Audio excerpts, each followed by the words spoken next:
জুলাই সনদের বিরোধিতা করা মানে কিন্তু কোনো রাষ্ট্রদ্রোহিতা না। জুলাই সনদের বিরোধিতা করা মানে বিপ্লবের বিরুদ্ধেও যাওয়া না। বিপ্লবীরা কি সবাই একই দল থেকে এসেছিল?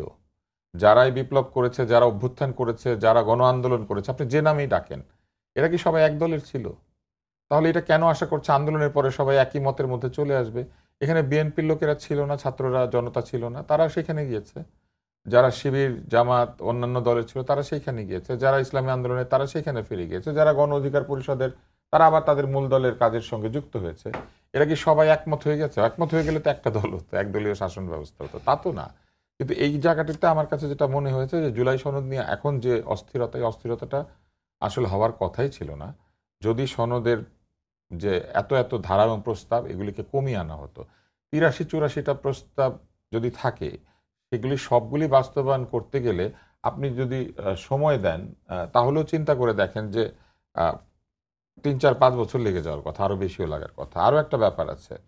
পিআর পদ্ধতির যে ব্যাপারটি রয়েছে, আমি গতকালই একজন বিশ্ববিদ্যালয়ের শিক্ষকের কাছ থেকে জানলাম যে এটা নিয়ে তাদের একটা গবেষণা আছে এবং সেই গবেষণায় তারা দেখেছেন যে সর্বোচ্চ ২৫ বছর কোনো দেশ আলোচনা করেছে পিআর চালু করার আগে এবং সর্বনিম্ন ১-২ বছর, যেটা নেপাল করেছে বা এরা।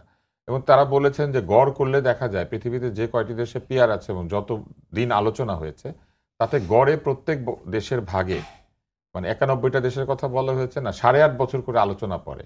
অর্থাৎ ন্যূনতম গড়ে ৮.৫ বছর আলোচনা করেছে প্রত্যেকটা দেশ পিআর চালু করার আগে। তাহলে আমরা কতদিন আলোচনা করলাম পিআর এর জন্য? জামাত ইসলাম বা অন্যরা যারা পিআর দাবি করছেন তারা কতদিন আলোচনার ভিত্তিতে দাবি করছেন?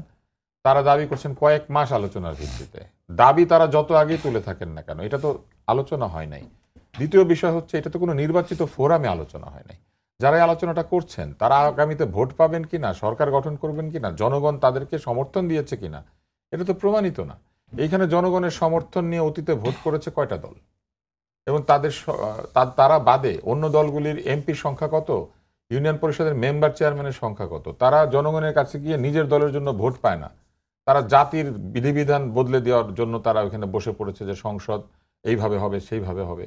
এই আলোচনাটা সংসদে হতে হবে। নির্বাচিত প্রতিনিধিরা এই আলোচনাটা করবেন।